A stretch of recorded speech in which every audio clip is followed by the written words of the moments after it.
Millionaire had only 7 days to impregnate a woman. On day 6, the nanny offered herself. The cream-colored envelope had been sitting untouched on the walnut desk in the Whitmore Estate Library for 3 weeks, like a sleeping serpent waiting to strike. Ethan Whitmore stared at it, as if confronting an old nightmare he had long avoided. But that quiet Boston morning left no more room for postponement. Since the death of his father, Charles Whitmore, Ethan had expected something unpredictable. His father never did anything simply. As the founder of one of America's most powerful investment empires, Charles was cold, calculating, and ruthlessly strategic with everyone, including his only son. Ethan opened the envelope. Inside was the will, typed with the same meticulous precision Charles was known for. But one section stood out, handwritten in the sharp, rigid penmanship Ethan recognized all too well. The line that made his chest tighten. Clause 17, to inherit the full estate, including Whitmore Capital, all real estate holdings, investment portfolios, and exclusive rights to the Whitmore name and business. Ethan Alexander Whitmore must, within 7 days of reading this will, cause a woman to become pregnant with medical confirmation. Should he fail, the entire estate shall be transferred to the Eleanor Morgan Foundation, and the Whitmore name will be legally withdrawn from all commercial use. Ethan let the papers slip from his hands. He fell back into the old brown leather chair, once a place of scolding and shame at his father's hand. That same feeling was still there, as raw as ever, a wound that had never quite healed. He laughed, a hollow, bitter laugh that echoed off the marble floor. His father, buried and gone, had found a way to control him still. And for what this time? A grandchild, a legacy, or one final punishment? Ethan had never believed in family. At 8, he was sent away to a Swiss boarding school. His mother, a gentle but fragile woman, died alone when he was still a teenager. The rest of his youth was filled with performance metrics, pressure, and cold silence. Love, it was an abstract luxury he couldn't afford. And now, at 35, he was being asked to father a child.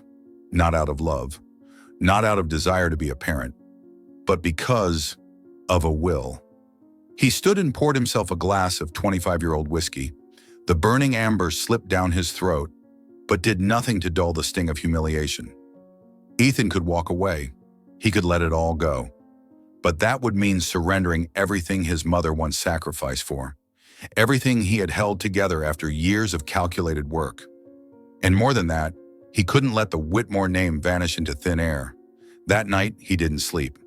Inside the grand mansion atop Beacon Hill, the golden light from his office window remained lit until dawn. Ethan started a list, not of old flames, but of women who might agree to such a deal. Cold, strategic, emotionless. He didn't know that at that very moment, a young woman was walking up his steps, carrying a small suitcase and a story of her own. The next morning, Ethan woke to a pale sunlight slipping through the massive window panes. Boston remained as quiet as ever, but inside him was a restless storm. He had spent the entire night rewriting and crossing out names on the list. The list had started with more than 10 women, models, lawyers, entrepreneurs, a few old college flames, all of them once drawn to him, or the other way around. But now Ethan needed more than attraction. He needed a biological ally to secure his inheritance. A deal, cold, detached, emotionless. His first call was to Carla, a 29-year-old model known for attending investor galas. She laughed the moment he finished his proposition. "Have you lost your mind, Ethan? I'm not an incubator." Next was Vanessa, a successful single businesswoman. She said plainly, "I'd consider it if I get 50% of the company." He hung up without a word. The condition might be insane, but he wasn't stupid. Each call left him emptier. Everyone had a price, but no one had the kind of integrity he could trust. That evening, Ethan sat silently in his office, staring at a cold cup of coffee as the golden light dimmed across the floor. Then, the doorbell rang. He frowned. No meetings were scheduled. Curious, he checked the security camera. Standing on the front porch was a young woman, hair tied back in a neat bun, wearing a white blouse and a knee-length navy skirt. She held a small rolling suitcase and a worn notebook. Ethan opened the door, cautious. "Who are you?" She smiled gently. "My name is Maya Dawson. I'm here to care for Oliver." It took him a moment to register. Oliver, his 2-year-old nephew, son of his late sister who had died in a car crash 3 weeks ago. The courts had granted Ethan temporary guardianship, and Maya was the nanny sent by the social services. He had completely forgotten. "He's in the last room down the hall, quiet kid," Ethan said, stepping aside. Maya didn't ask any more questions. Yet her calm presence unsettled him. She didn't gawk at the opulent estate or the priceless artwork. She walked in like it was just another day's work, nothing more. That afternoon, for the first time in weeks, laughter echoed through the house. Ethan stepped out of his office and saw Maya sitting cross-legged on the living room floor, singing an unfamiliar children's song, while Oliver clapped his hands and giggled. "He's had dinner, bathed, and brushed his teeth," Maya said, standing with quiet professionalism. "He's ready for bed." Ethan nodded, but his eyes lingered. There was something about her, something that made it hard to look away. It wasn't beauty in the traditional sense. It was the quiet light she carried, something sincere and grounding. "Are you from Boston?" he asked. "No, small town in Pennsylvania. I came here for college, education major at Harvard. I've done all sorts of jobs to get by. Nannying is one of them." She smiled for the first time. A brief, almost sad smile, but real. That night, Ethan couldn't sleep. He thought about Maya, about the calm she brought, about how she treated Oliver like something sacred. None of the women he had called gave him that feeling. The feeling of being heard, the feeling of being seen. And maybe, just maybe, what he had been searching for had already stepped through his front door without him realizing it. The following days passed quietly, as if time itself slowed down inside the Whitmore estate. Ethan gradually grew accustomed to the soft footsteps of Maya in the morning hallways, to the sound of Oliver's laughter echoing whenever she told a story or sang a lullaby. He never joined, only observed from a distance, like someone outside a world he never believed he could belong to. Maya never broke his space. She didn't ask personal questions, never crossed invisible lines. Yet every time she silently folded a blanket, set a cup of water by his unfinished book, or prepared Oliver's breakfast without fuss, Ethan felt a strange pull in his chest, the feeling of being cared for. One evening, walking past the living room, he saw Maya reading. Not a romantic novel, as he might have assumed, but a book on child psychology. She closed it gently when she noticed him standing there. "Do you need something?" she asked softly. "No," he replied. "Just surprised you're still reading about kids after hours." Maya smiled faintly. "I don't think caring for children has off hours. They don't come with a power switch." Ethan studied her. "Are you always this gentle?" She paused. "No, but I learned to be. With children, gentleness is survival. Ma femme." For the first time, Ethan sat down beside her. He didn't know why. Maybe because the air around her didn't demand him to wear armor. "Oliver likes you. I don't think I've ever seen him laugh that much." Maya tilted her head, eyes kind. "Children know when they are being loved." Ethan stilled. "You love him already?" "Not yet, but I'm allowing myself to start. It's a process." He was silent for a while.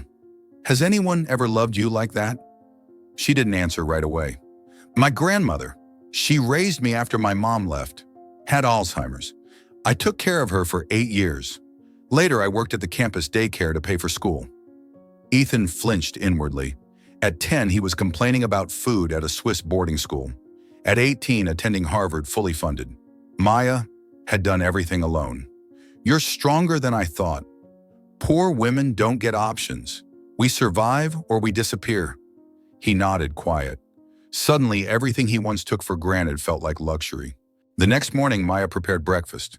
For the first time, Ethan sat at the table with her, not as the boss, as something else, something unfamiliar. "How old are you?" he asked. 23. "You're young.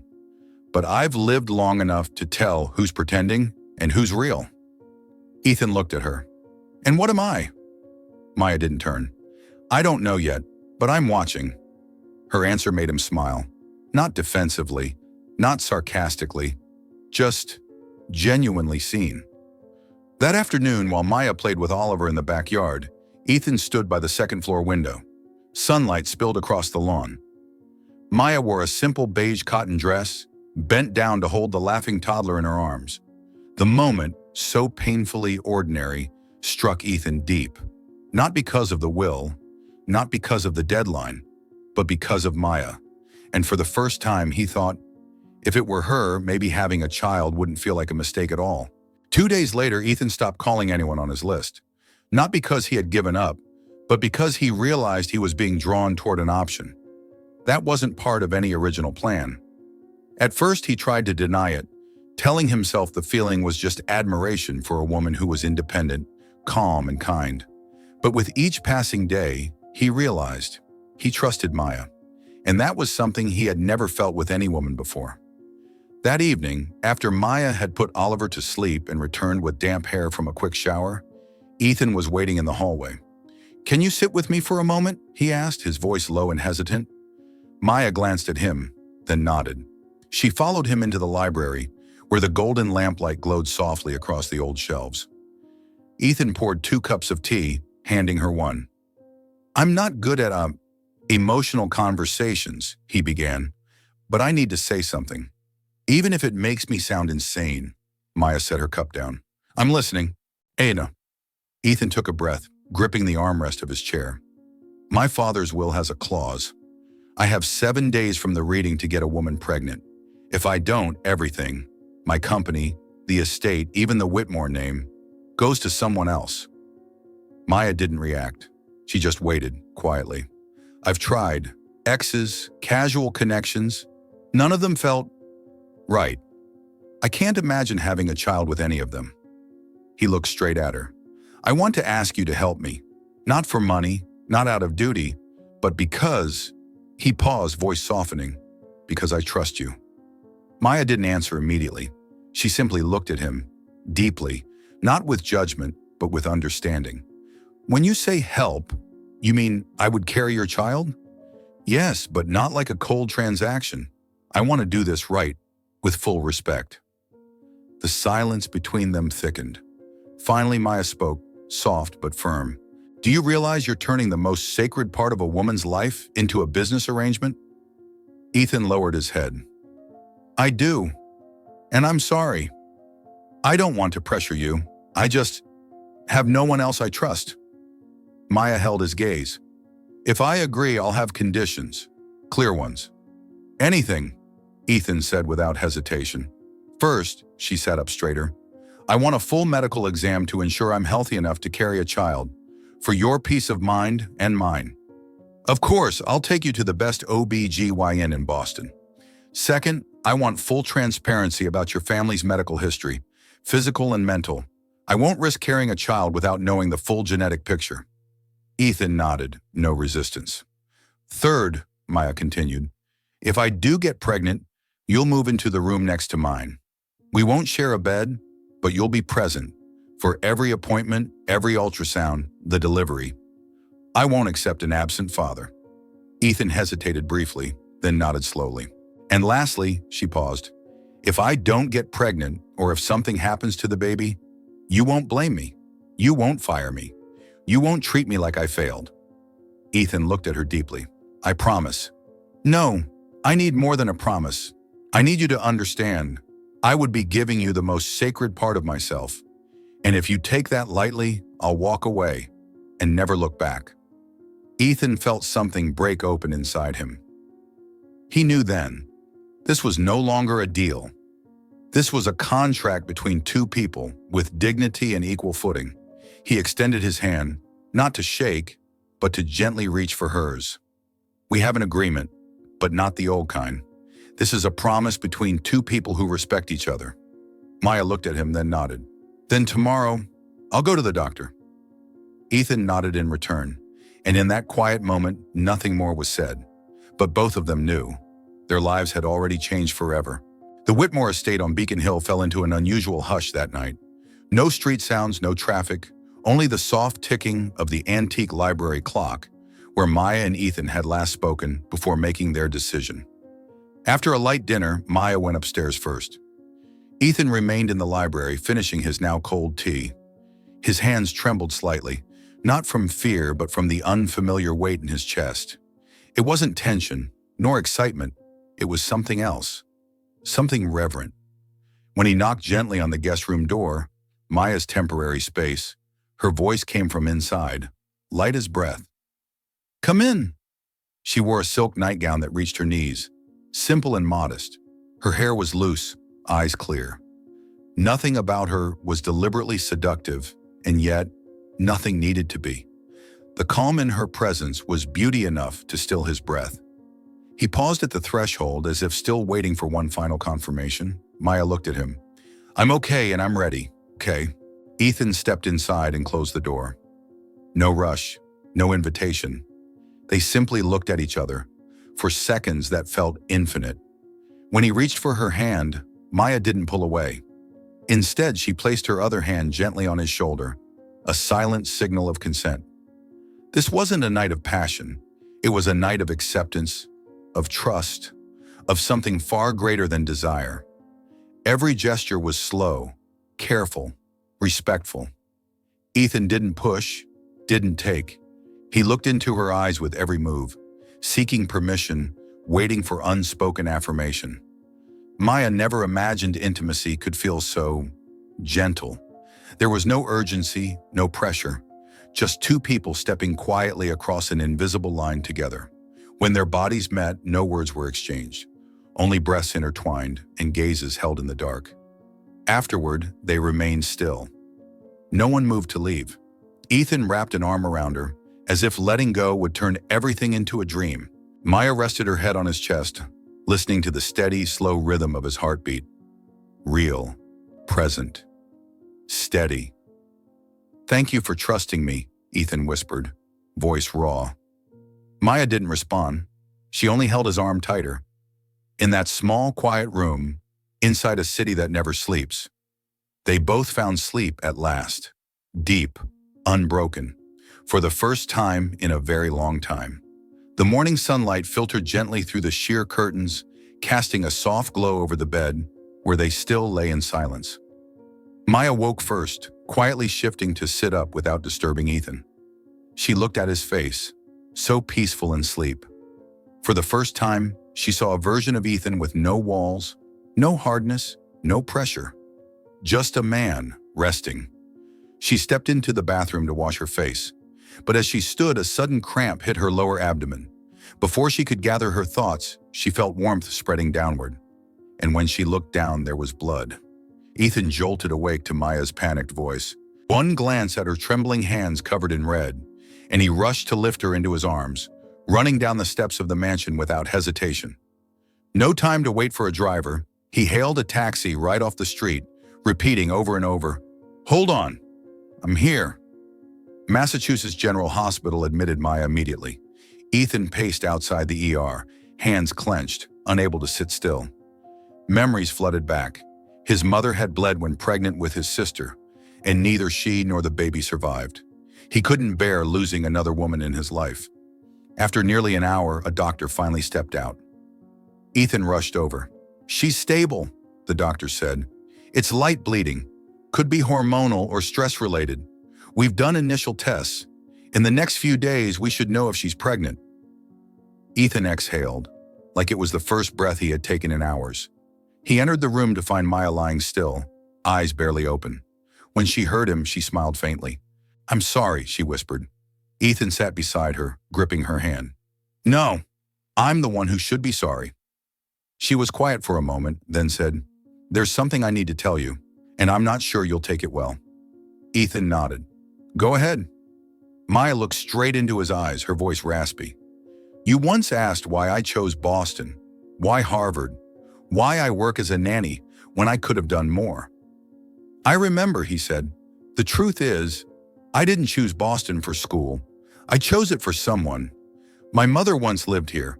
She died when I was 13, but before she passed, she told me, my father was a powerful, wealthy man who walked away when he found out she was pregnant." Ethan's chest tightened. For a long time, I believed that man was Charles Whitmore. The air thickened. Ethan froze. "I wasn't sure, so before taking this job, I did a DNA test. I'm not his daughter, We're not biologically connected, but I needed to see him, or at least what he left behind. Ethan bowed his head. And now that you've seen it? Maya smiled sadly. I see a man, very different from his father. In the days that followed, Ethan cared for Maya like there was no barrier left between them. He took her to checkups, monitored her health, and sat outside every ultrasound appointment. Results were still inconclusive.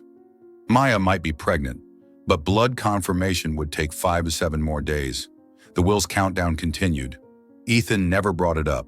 No urgency, no calculation. He simply sat beside Maya each night, telling her stories from his childhood no one else had ever heard. Maya, too, opened up. About her grandmother, about nights without electricity, about dreams of becoming a school teacher, abandoned to care for her only family. I don't need pity, she said. I just need someone to know I tried. Ethan took her hand. I don't pity you. I admire you. And for the first time in years, Ethan felt truly alive. Not for a name, not for power, but for a woman who made him want to start over. Ethan sat quietly beside Maya as she exhaled deeply, like she was about to release a burden she'd carried for years. The truth is, she said, I once thought you might be my half-brother. Ethan lifted his head, not angry, just quietly surprised, waiting for her to continue. My grandmother kept an old photo. In it, my mom stood beside a man in a suit, brown hair, sharp eyes. I was little, but that photo stayed with me for years. After my mom passed, my grandmother told me that man was my father, but she didn't know his name. Maya paused, then went on. When I got older, moved to Boston, I came across a news article about Charles Whitmore.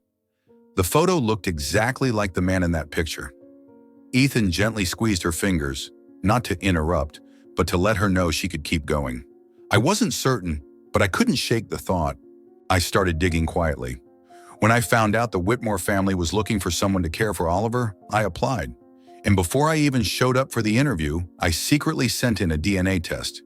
I used strands of my mom's hair I still had and compared them to publicly available genetic data from Charles's medical filings. Her voice dropped lower. The results came back completely negative. No genetic match. I have no blood relation to the Whitmores. You're not related to me in any way. Ethan gave a small nod. Inside, he didn't feel relief as much as a quiet ache. For the years she had carried that haunting doubt. I still took the job, Maya continued, because I needed to know. Is Ethan Whitmore like his father? She turned to him then. No hesitation in her gaze.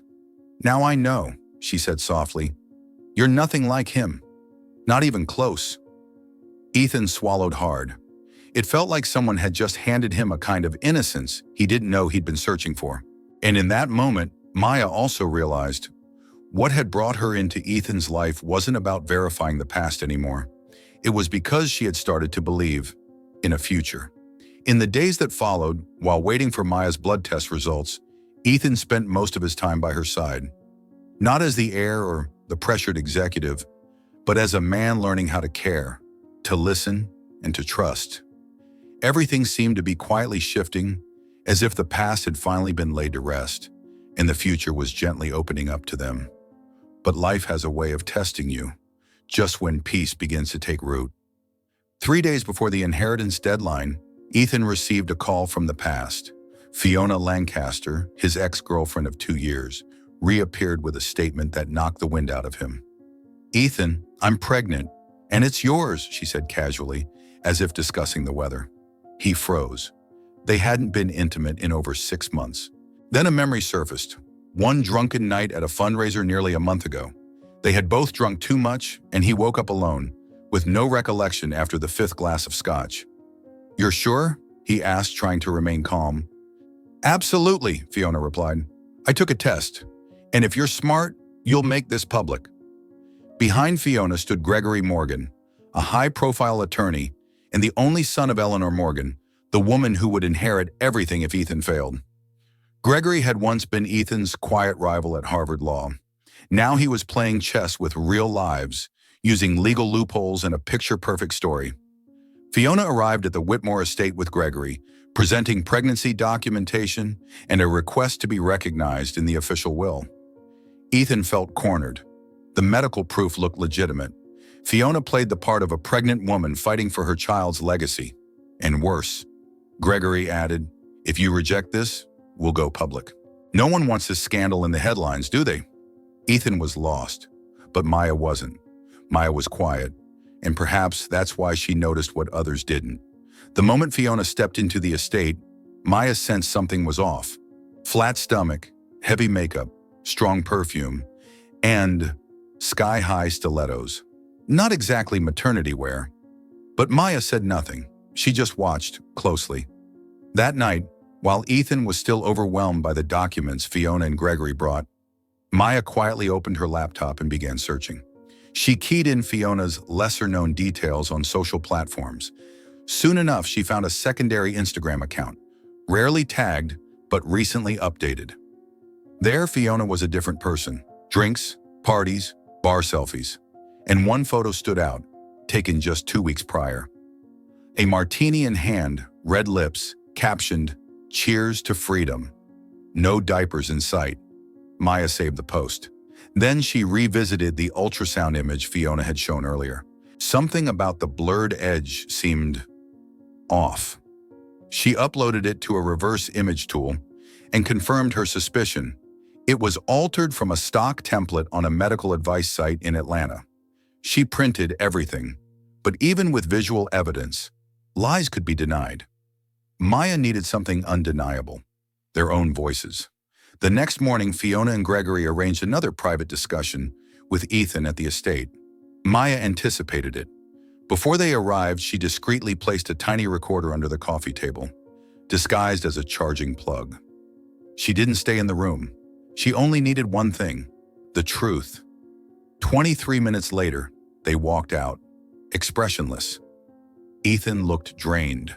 Gregory was smug. Fiona seemed victorious. Maya said nothing. She retrieved the device, plugged it into her laptop. The audio played clearly. Fiona: "We just need to stall for 3 more days. Ethan can't prove anything." Gregory: "Once the deadline passes, my mother inherits. And Fiona: "Just lose the baby afterward. No one will question it." Fiona laughs. "Sacrifices for the Morgan legacy, huh?" Their tone, their confidence, their cruelty, it was unmistakable. Maya saved the audio, attached it with the social media posts and doctored ultrasound, and forwarded it all to Ethan's attorney. She didn't tell Ethan right away. She knew if she truly trusted him, she had to let him confront the very system he once believed in, the law. 2 days later, the estate board received an urgent legal submission from Ethan. A special hearing was held. Fiona denied everything until the audio played. Her face drained. Gregory tried to intervene, but the board shut him down. The result: Fiona was charged with legal fraud. Gregory's license was suspended for 5 years. Charles Whitmore's will remained valid. Now, uncontested. That night, Ethan found Maya in his father's old study. Only the soft desk lamp and the scent of aged paper around her. She was reading quietly as if nothing had happened. He approached and sat beside her. "It's over," he said. She nodded, wordless. Ethan looked at her for a long time, then finally said, "You never asked for anything. You never used me, and you stood by me, even when I didn't know I needed someone too." Maya lifted her gaze gently. "Because I never stood by your wealth, Ethan. I stood by you." For the first time, Ethan felt his heart lower its defenses. And perhaps, for the first time, he understood what it meant to be truly loved, without condition. Though the truth had come to light and the liars faced the consequences, Ethan didn't feel victorious. He had regained his inheritance. But what he truly cared about wasn't in legal documents or numbers. It was upstairs in a quiet room where a woman had chosen to stand by him, even when he didn't deserve it. And then, the 7th day arrived, the final deadline in the will. But Maya's pregnancy results were still inconclusive. Ethan was summoned to the law office. They asked him to sign the confirmation to retain the estate. But without a verified pregnancy, the condition in the will remained unfulfilled. He stared at the pen, then glanced toward the window, where gray clouds floated past in silence. The seventh day passed without results. Ethan made no calls, filed no claims. He simply walked out of the law office with quiet clarity. I choose people, not conditions. He chose Maya. The next morning, Maya went to the clinic alone. She hadn't told Ethan, part of her fear disappointing him if the results were negative. She didn't want to crush what little hope had just begun to bloom. The clinic was unusually quiet. She handed over her ID and waited, her heart racing. The doctor entered with a calm smile, but his eyes held something else. Something joyful. "Congratulations, Maya," he said. "You're pregnant." Her breath caught. Relief, disbelief, awe. "But," he paused, glanced at the screen, then chuckled softly.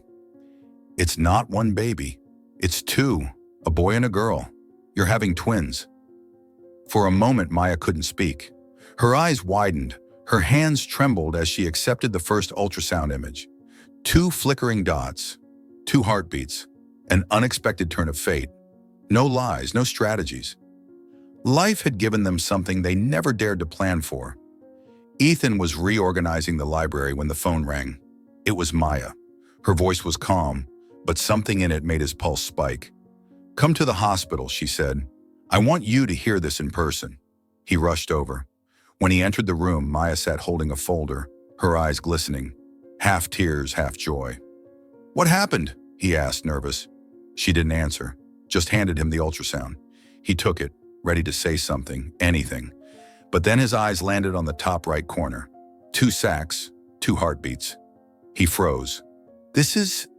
Maya nodded, voice trembling. "Twins. A boy and a girl." Ethan stood still, breathless. Then suddenly he laughed, wild, relieved, grateful. "Oh, God!" He dropped to his knees in front of her, resting his forehead against her belly, arms wrapped around her gently, as if holding something sacred. His voice cracked. "You have no idea what you've given me." By the next spring, the Whitmore estate was transformed. Cream-colored walls replaced the cold gray. Sunlight filled the living room, now covered with children's laughter and the smell of fresh-baked muffins. Oliver still lived with them, a forever piece of their story. He grew brighter, calling Maya Mommy M and Ethan Daddy E. No one taught him that. It came from the heart. Maya gave birth in March. The baby girl was Lila, the boy Noah. Two little sons that changed Ethan's life completely. Once he lived by logic. Now he stayed up just to hear his children breathe, sometimes crying from a joy he couldn't explain. He had once walked away from $1 million fortune because there was no proof at the time. But now he understood. The most priceless things in life need no proof. They live in the heart. One summer night, Ethan rocked Lila in his arms while Maya folded baby clothes nearby. Noah was already asleep. Warm yellow light bathed the room in calm. Ethan looked at his wife, at his children, and whispered, not just to her, but to himself. "The real legacy I leave behind isn't money. It's love, presence, and a family that truly cares." Maya looked up and smiled. She didn't have to say a word, because in that moment, they both understood. True happiness doesn't come when you conquer the world. It comes when you find someone worth building a world with.